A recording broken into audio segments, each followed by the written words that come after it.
Happy Monday. Welcome to SJU. It is a delight to see you guys as always. Thank you for joining us. Thank you for joining us live because that's actually an important part of this process of us being able to come to you. We're joined today, as always. By the way, I'm Roth, Cornet. Nice to meet you. Joe Starr is here with Sarah, our fifth and wonderful companion. Thank you, Sarah, who is really having a special extra day today. We love you, Sarah, and we hope that you get what you need out of this moment, which seems to be Joe's entire fist in your hand. Spencer GIlbert is here. Hey now, may the Schwartz be with you, Roth. Oh, and also with you. Thank you. Danielle Radford, delight to see you as always. Oh, hello. Good morning. We've got all kinds of actual entertainment news today. This was one of the first days in quite a period of time where we had so much news that we actually had to pare back and not do all of it. So we'll have more newses for you tomorrow that include a story about Nicolas Cage and a tiger. Yes, a new story about Nicolas Cage and a tiger, because there have been previous stories about Nicolas Cage and a tiger, but this is a new one. But first, Taika Waititi confirmed to direct and write a Star Wars. That's the story. Anyway, he's going to direct and co-write a new Star Wars feature film for theatrical release. This had been in the rumor mill for a period of time. The screenplay will also be co-written by Academy Award nominee Krysty Wilson-Cairns of 1917 fame. So she is very fancy and very talented. I'm saying a real thing there. Like, I kind of have a girl crush on her. Anyway, THR first reported in January that he was being courted for Star Wars films. Of course, it was not confirmed until he directed, I think it was the finale of The Mandalorian, and Joe Starr will correct me if I'm wrong. Yeah, the finale of The Mandalorian. So clearly he had a good experience. They had a good experience, as we know. Kevin Feige is now loosely involved in Star Wars, so there is some synergy there. So confirmed also is the previously reported Disney Plus series from writer Leslie Headland of Russian Doll, which is a show on Netflix that I really enjoyed. And release dates for both Waititi's and Headland's projects have not yet been announced. However, we have some guesses. Of course we do. First of all, Taika Waititi doing a Star Wars. Now, we're going to do a show later this week. I don't want to tease you too much, but we're going to do a show later this week on how to fix Star Wars. And one of the questions that I think is naturally going to come up in that show is the kind of directors that they're tapping for Star Wars and how far off to left field they can go. Taika Waititi, notably with Thor, did his own version of a Thor movie, and Marvel has gotten sort of looser and looser in terms of the restrictions around directors bringing their own flavor to their movies. Do we think that that is also a trajectory that the Star Wars is going? Guy, you have to hope it is, because if you hire a Taika Waititi, like, you're doing it because that's the voice that you want. And, you know, it's unfair to compare them to Marvel. They're both under the DC banner, or the Disney banner, but obviously they're completely different franchises. They're run by different people, even with Feige's involvement. But I know we think of something like, well, if you're going to hire an Edgar Wright to do an MCU movie, you want to give him the ability to do that. And that also didn't happen. The same thing with a Lord and Miller. I'm hoping that lessons have been taken from that, because if you hire Taika, let Taika be Taika and just let him go and do what he does. And I'm hoping that that is the direction that they go, and that they learn the lesson that if you allow a director to have a very specific vision, even if make it smaller, I'd rather have a smaller movie than you spend $1 bajillion on this thing, and, you know, make it a smaller movie, that's fine, but have a clear vision of what the movie is going to be. And hopefully, you know, this will happen. People will love it, and that will be the direction that we see forward, because that's what I want to see out of my Star Wars. All right. Danielle coming in hot with the strong opinion that I love, and I think you're absolutely right. It is a hard thing. We talked about this, Joe Starr, I think last week. Who knows? It's been a year since yesterday. But I think it was last week that we talked about, you and I have previously had a feeling like there are certain elements to Star Wars that make it a Star Wars movie or show. And you need to, like, kind of hit, out of 5 of those, you need to hit like 3 or 4 in order to really maintain continuity tonally with what a Star Wars movie or TV show is. We're going to talk about that in our How to Fix. I've written them down. I have a graph, created a graph for myself, a matrix, if you will. But do you think with Waititi that's going to even be possible? It feels like this is what went wrong with Solo, which is that they brought in 2 directors with a very particular take, and they weren't they weren't delivering what those at the upper echelon of Disney and Lucasfilm felt was a proper tone. I think the difference here is we sort of see this brain trust being developed. It seems like Kennedy is giving Favreau and Dave Filoni sort of, and full reign seems like a weird insider word for me to use. Like, I've heard they get to do whatever they want and eat on the senior patio.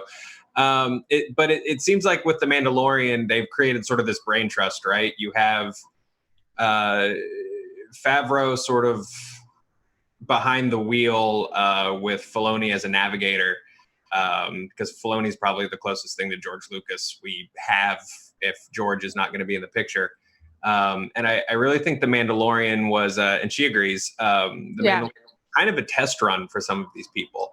And I think with The Mandalorian, Taika really proved that he can come in and do the tone well without losing the DNA of what makes a Taika project. If you guys have watched that, what's the show on Disney Plus, Gallery? Basically the round table they did with all the directors on for the Mandalorian.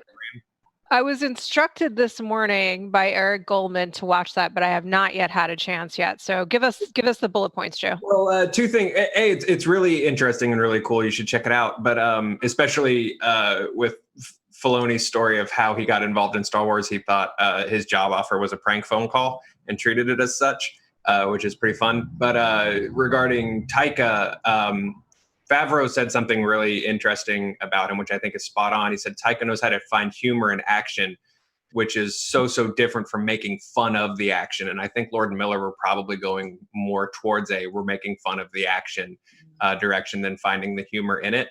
And then Taika himself said something that I thought was really interesting, really telling of his work. He says, my work doesn't take itself 100% seriously, but it always believes in itself. And I think, when people freak out and think, oh, Taika's going to do some kind of wacky, crazy thing, I don't think that's what he does. I think he does action that believes in itself through a Taika lens. I agree with you 100%. I actually want to yes and your commentary, which I 100% agree with. Filoni, as we know, is probably of that partnership. He is the one that is the most steeped in and knowledgeable about Star Wars, and so he kind of holds that space of understanding the background of it, what it should be, what Star Wars has been historically, and really just the lore. And then, not to say that Favreau doesn't have any of that, but Favreau, of course, is the person that helped launch the MCU as we know it with Iron Man back in 2008. So he understands kind of adapting something and bringing it into a new generation. So that is an interesting partnership we have there. But to your point about tone, I agree with you. Miller and Lord are notably meta, right? The 21 Jump Street movie was about 21 Jump Street and about remakes and about movies, TV shows from that era and those tropes. I don't want to bring up a sore topic for anyone. However, I will say I think that has notably been the difference in why it didn't work to have Rian Johnson and J.J. Abrams direct a trilogy together, each holding a piece of it, because they are also very, very categorically different filmmakers. J.J., whether you like it or not, remains in world. The humor is born of the world. The humor is coming from the characters. Rian is always commenting on, almost always with all of his films, he's commenting on a genre, he's commenting on a trope. So it takes you out of the world. And I think that was the biggest difference between the two of them, among others. We don't have to get into an argument about it, but I think you're right about that is the difference between Taika and Miller and Lord. Spencer GIlbert, do you think that this film from Taika is going to naturally be the film that is slotted for December 2022, which was previously going to be Benioff and Weiss's first Star Wars movie of a trilogy? It was going to be a planned trilogy. Yeah, I mean, I think if anybody has the wherewithal and the resources to pull off like the closed bubble filmmaking school, I think Disney could do it, and they will make the investment to keep things safe and lock people down in some green screen studio, or to like create some kind of physical barrier around the deserts in Morocco where they film Tatooine stuff. And, that's, I think they'll manage to pull it off. There's no way they're just going to sit and do nothing until 2022. Yeah.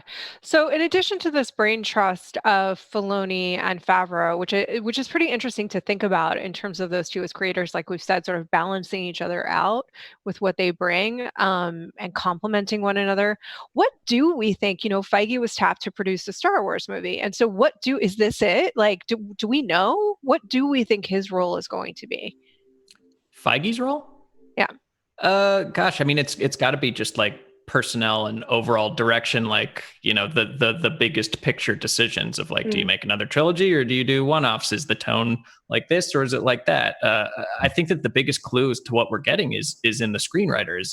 Christy Wilson Cairns, is that her name? 1917. You don't get the writer of 1917, which is She's such my fifth wife. There you go, your fifth wife.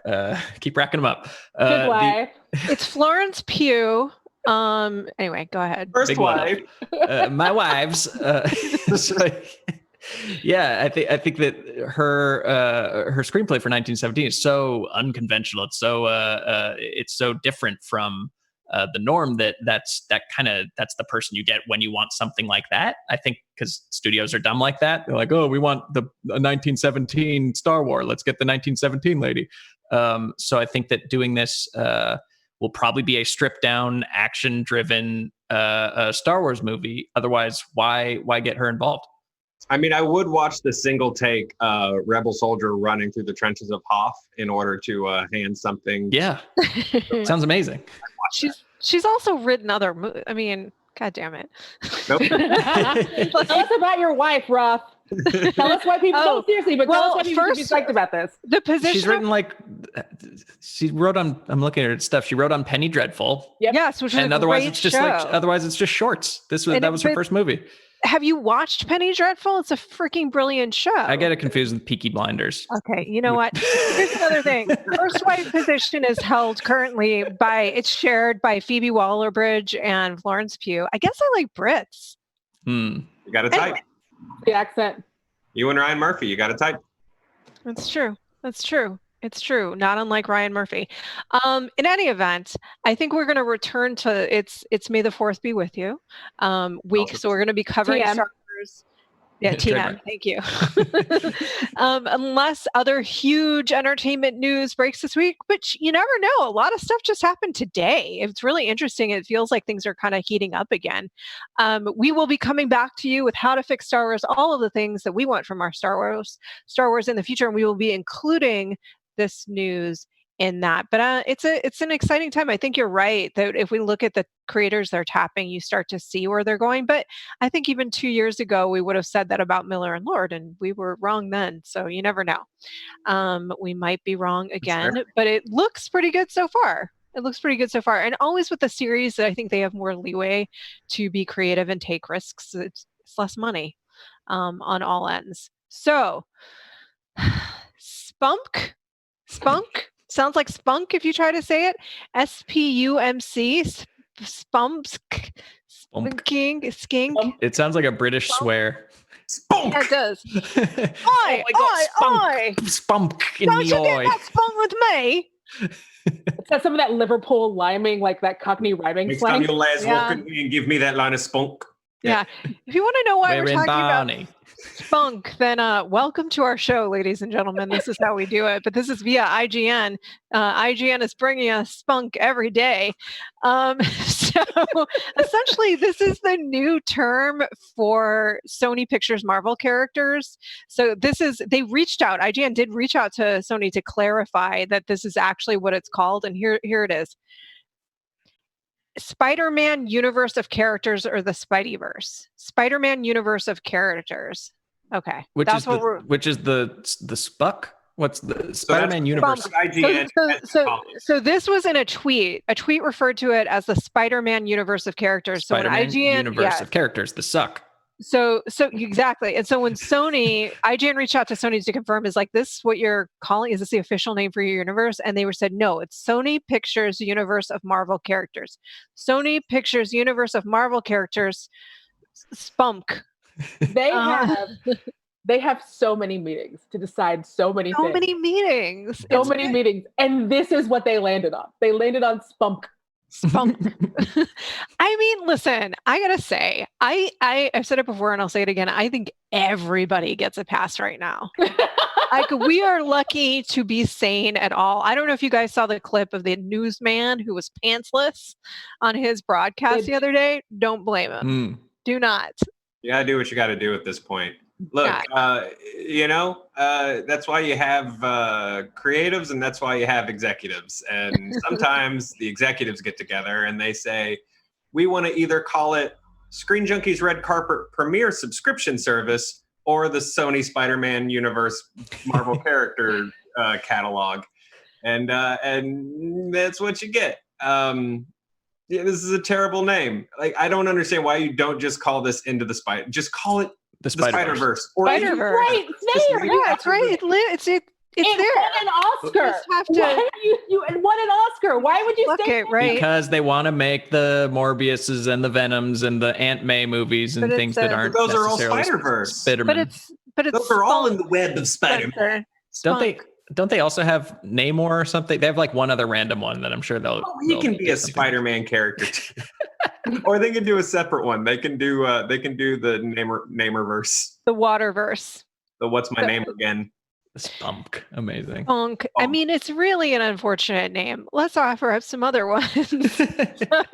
Well, I mean, the rationale behind it, like Sony Pictures, like nobody knows what Sony is outside of like really devout nerds as far as like what characters Sony owns. It's like Spider-Man, not James Bond.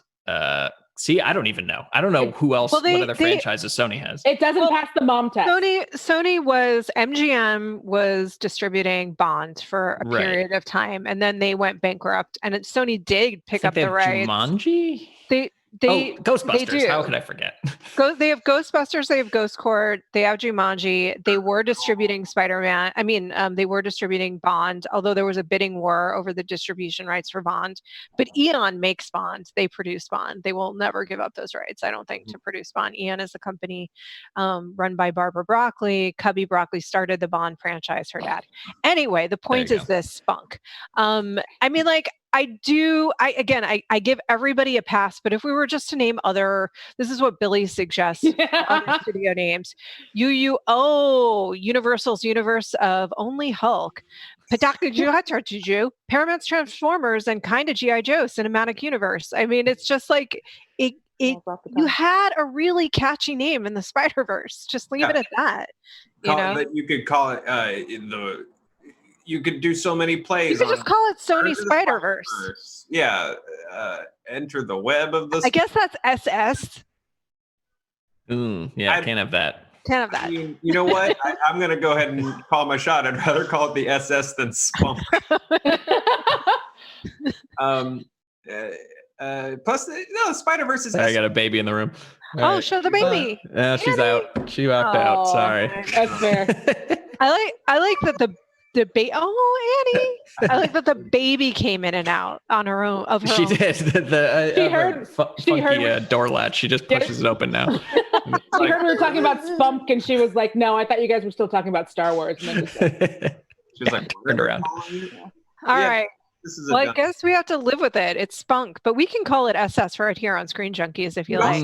You'd also think that someone in that executive meeting would be like, "Hey, remember how much eternal crap DC got for the DC Extended Universe or whatever it is they call it, the DCEU?" And that was just an extra word. And they tried to call it Worlds of DC. Technically, that's right. They did try to call it Worlds of DC. They didn't commit. They didn't commit. That's the other thing is like you got to make the call and then commit to it.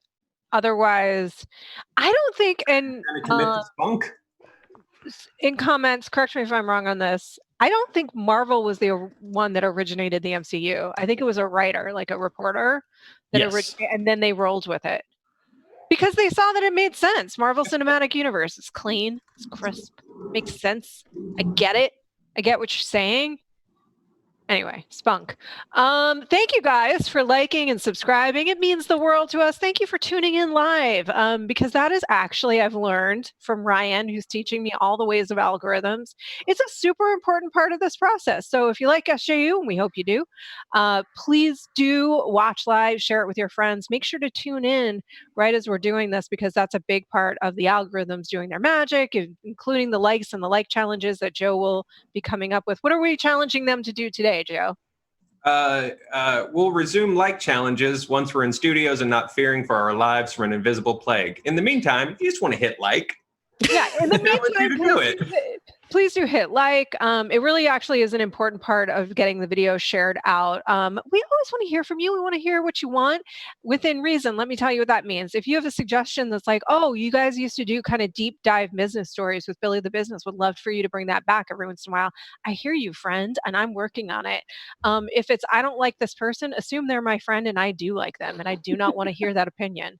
That's all. But other than that, we really do appreciate and love you guys. It means a lot. This is why we get to keep doing what we're doing. As we know, these are crazy challenging times, so we hope that we're giving you a little bit of joy and fun within them, and we appreciate you supporting us within them, because you know what I mean. It's like keeping dollars in the bank, which it keeps food in the tummy. Okay, that's been our minute of please just like and share the video. Yay! And we have more fun stuff for you. Thursday at noon, screenwriter Zach Stentz is going to be joining us for another Hey Fandom AMA, where you will learn how to write a great comic book movie. This is the writer of Thor. This is the writer of X-Men First Class and The Flash on the CW. He's got a bunch of other projects coming up, which he will be talking about on that show as well. Our own wonderful, delightful, intrepid, phenomenally talented Danielle Radford is going to be hosting that show, and I'm very, very, very excited for it. So please do tune in for that this Thursday at noon. So it'll be right after SJU. We'll be calling out to it on SJU. Oh, Danielle, we might have to give you that SJU off, and so that you can prep for it. We talk later. We'll talk later. That's business. Now. This is all in support of Direct Relief, which is, again, supporting those people right on the front line of COVID. So thank you so much for supporting us, Direct Relief, and our new Hey Fandom program. Speaking of which, we did one with We Are Not Worthy, Better Call Saul co-creator Peter Gould last week. It was a ton of fun. God, the people came with smart questions. I was in the, you guys have no idea how these things are crazy. Like, so much is going on in the back end. So I was in there with Billy the Business and just so impressed with all the really smart questions. We have a clip from that for you right now. How do conversations go in the writer's room when it comes to deciding which Breaking Bad characters to bring back for Better Call Saul? Is it hard to find balance? Yes. It's you know what, it's a I think if we had our way, we would have brought them all back season one, but it has to work within our story. And I will admit that I've wanted, because Betsy Brandt is one of my favorite people in the whole world. She is a spectacular human being. She's funny. She's just a brilliant person and a brilliant actress. It's been frustrating to me that we could never find the right way yet to bring Marie back to the show. We actually did have a pitch once where Marie would be a medical technician working on Chuck at the I think probably at the end of season 2, I would guess. But the thing about it is, if you're going to see Marie, you want to spend some time with her. You want it to be substantial. You don't want to just have a face in the crowd. At least for me, you want it to be more than just strictly a cameo. So we've tried to be disciplined about bringing people back only when they serve a function on the show. And the show is the story of Jimmy McGill and Mike Ehrmantraut and Kim Wexler. And if those characters don't cross over, Walt and Jesse, of course, being the ones that we get asked about a lot. If they don't cross over, if they don't serve a purpose in our show, then they really don't belong there. And I think that's why I think when people have shown up, when folks have shown up, like Tuco in episode 1, it's kind of, for me anyway, as a fan, it's kind of thrilling because you know there's going to be more than just, you know, a walk by. Fun! That was Eric Goldman hosting that. He's been doing a great job. Danielle's going to come in and kill it herself. These are really fun. I really enjoyed it. I don't know. What was that? What just flashed? Whoa, yeah, what was that? It was like that a Avatar? weird Some mythical Navi land. land. Were we being invited into a mythical? Are Jonathan we and Ryan being really zoomed? dirtying us? Are we going into Jumanji? Right. Oh, I call the Rock. I guess I get Kevin Hart. I'll take Karen Gilliam. Danny DeVito. I guess Yeah, there you go. Who's Nick Jonas? Doesn't matter. I call the Rock. All right. Next you see us, I'll be the Rock, and he'll be Karen Gillan, and the rest is left a mystery. We'll let you know who Danielle and Joe end up being later. Who knows? Who knows? Who knows? But I hope you enjoyed that clip. If you click in the description below, you can sign up for this Thursday's event, which is again going to be a ton of fun. Do you guys like Demolition Man? Yeah. Right? Well, guess One of my what? favorite movies. Of There's course it is. another one, apparently. Stallone, in his self-isolation madness, tried to help the world, and thank you for that, Sly. It means a lot. Anyway, he streamed on his Instagram Live, and while taking questions, dropped that he's in the midst of a Demolition Man sequel. This is via Gizmodo. A fan asked, "Can we get another Demo Man?" And he replied, I think there is one coming. We're working on it right now with Warner Brothers. It's looking fantastic. So that should come out. That's going to happen, which is like a very weird series of like, I don't know, maybe. And yes, it's definitely happening. Like he was convincing himself the more he was saying it. Look, Has not been confirmed by the studio, but Sly said it. So Danielle. Wesley's available. Sandy's got some time. We can make this sequel happen. I am stupid excited. Demolition Man, surprising no one, Demolition Man is one of my favorite movies. I love this movie like to a stupid amount. I really hope that they can get everyone that they can get back on board, because it is obviously, it's so memeable. There's Taco Bell, there's the 3 seashells, there's the no touching, which we're all pretty comfortable with right now. So I want to see a new Demolition Man. I want to see Demolition Man, 20 years later? I want to see, maybe Taco Bell's gone. Maybe it's all Taco Del Taco now. Who knows? But I want to see it. What a coup.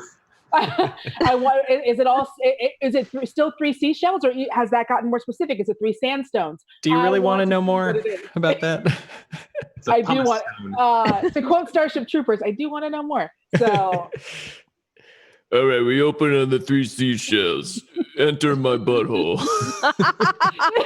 That's what they should have called Spunk. I would very much like Enter the butthole verse. Yeah. All right. what Joe? I call Snyder stuff. I do want them to continue the Stallone tradition of having Michael B. Jordan be his replacement. Yeah. So he's the That could new be great. Demolition. Yeah. So he takes the lead. Yeah, either he gets unfrozen also, or I don't know, man, has to go back into the past with Sylvester Stallone. Well, the curious thing, like you said, is so I didn't really read the article. Classic. Did Stallone say he's working on, like he himself is working on this? And that's all he said. This was like on an Instagram stream. Yeah, Stallone did not write Demolition Man. So I'm curious what Stallone's vision of the future 20 years from now. Planet Hollywood rules the city. Everyone's got a sweet leather jacket. I do wonder if this is one of those things where Stallone goes in for a meeting about other things and then is like, hey, if we got 2 minutes, can we talk Demolition Man? And they're like, sure, Sly. And that just happens monthly, where he's like, hey, how's Demolition Man going? And someone had a temp real quick put together a Demolition Man binder that they wave at him. They're like, it's going great, Sly. And he's like, right on. But yeah, if we could creed him, Michael B. Jordan, and Wesley Snipes all in one movie would be. We have the technology. We can. That would redeem the decade so far. That absolutely would. He's a very nice man, and I hope that he gets to make his Demolition Man movie. What if it's amazing? I mean, Sure. It will be. No, seriously, think about Creed for a moment. Think about where the Rocky franchise was, where we left it. Okay, Yeah. not Rocky Balboa. And then Did you just besmirch? Sorry, we glitched. No, I wasn't. No, she I was. saying, She gave it an exception. Yeah, I gave it an exception because it's great. But I'm saying, like, think about where it was. Rocky 3, 4, and 5 were pretty. 3, 4, and 5. Ridiculous. Think about where we left that off, and then think about Rocky Balboa and Creed. Like, what if this is somehow some amazing piece of drama? I hope they don't go prestige with it. What that if would be Ryan annoying. Coogler directs it? Not everything needs to be like prestige TV things. Like, you can just make a big dumb action movie with Wesley Snipes and Michael B. Jordan fighting in a Del Taco and getting space bidets blowing up their butts. What does it mean to be a man who is also a demolition man? These are the questions that we need answered. One take. You don't need to really investigate the theme. You can just shoot things. No. It's fine. No, it's 1917. Deakins is going to do it. It's one take of there's the scene where he stops amidst all the gunfire to wipe his butt with seashells. It's going to be. We are. I really do think into the butt work in this movie. Well, that's the one big the unsolved primary mystery focus. from the first one. It's like that's what everyone wants to know. I will call this shot. I think they'll get Stahelski to do it. I think that Stahelski will do the Demolition Man sequel. That'll be their big, like, hey, see, look at this guy making this cool movie. That's my call. What do you think What do you think they call it? I think they call it Demolition Man 2: Murder, Death, Kill. Murder, Death, Kill. Okay, yeah. I think it depends on the angle, but maybe it's called. I think Demolition they just call it 2020. Yeah. We're like 2049 or something. Or the Demolition Man. Oh yeah, if they go prestige, it'd just be like Yeah. Man or something stupid. Yeah. The Man.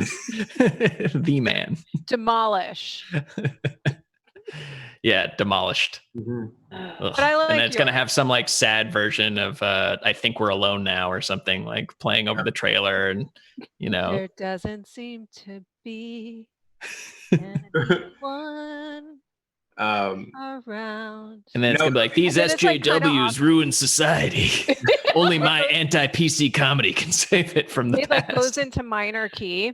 I like the idea of, if we're gonna go full on bombastic, it's just Demolition Man, F, Marry, Kill. Yeah, I think it's probably gonna be Demolition Man triggered. Unfortunately, I think that like the people are gonna take all the wrong jokes and lessons from the original and be like, Demolition Man was about the nanny state. Let's take these libtards to task. Boom, cucked. It's not gonna be Demolition Man cucked. All right. Cucked. Yeah. Joe Starr, what are you trying to say up there? For one thing, if it's not called Demolition Man cucked, I might not.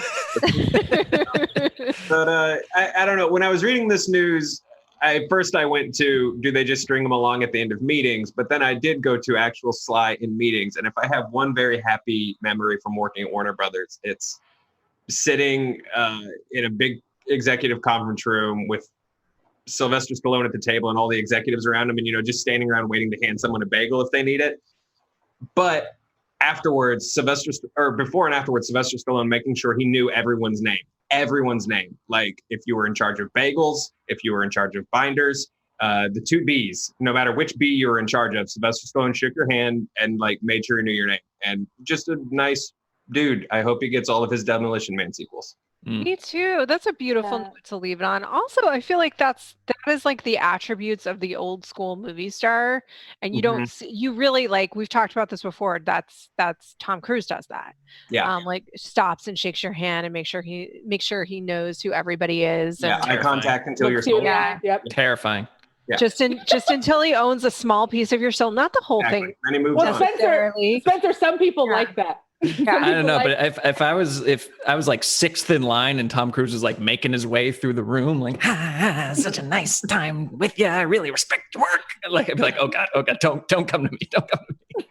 Yeah, but you just want to hide. That's like, you just want to hide under blankets and not deal with human beings. Period. No, there's a difference between that and like an amped up Tom Cruise trying to like make sure he makes a great impression to everyone in the room before he jazzes I out don't of there. know. I gotta say, I Cruise wasn't. buys a piece of your soul. Stallone just appreciates it like an Animal Crossing island and gives you a bell for a turnip. He owns a piece of your soul, but he also gives a little something back. All right, we're going to talk about old school movie stars and blood packs next week.